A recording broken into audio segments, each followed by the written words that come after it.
দেখেন। হ্যাঁ, আপনি অনেক বড় লোক, এখন আমার বাসা থেকে বের হন। অবশ্যই চলে যাবো, আপনার বাসায় থাকতে আসেনি। আর কি দেখছো? এমন আপনার এমন অর্থ সম্পত্তি আছে যে এত অহংকার করেন আপনারা?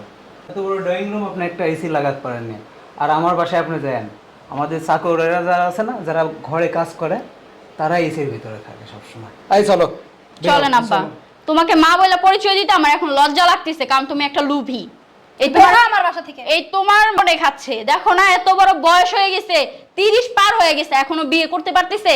টাকা লোভ, এই টাকা লোভ কখনো হয় না, মাটির তলে গেলে টাকা নিয়ে যাবা না কখনো। যা তুই যা বিয়ে করে ভালোভাবে সংসার কর।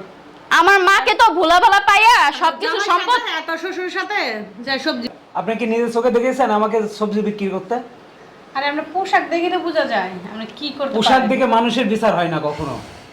যান আপনি বের হন। যাচাই করে দেখবেন আমি সবজি বিক্রি বের করতে হন। নাকি। ওকে, তোমাদেরকে চলো, ভদ্রতার খাতিরে আপনাকে কিছু বললাম না। আপনার মতন লোক 10টা কিনতে পারে আমি, আপনি যাচাই করে দেখেন।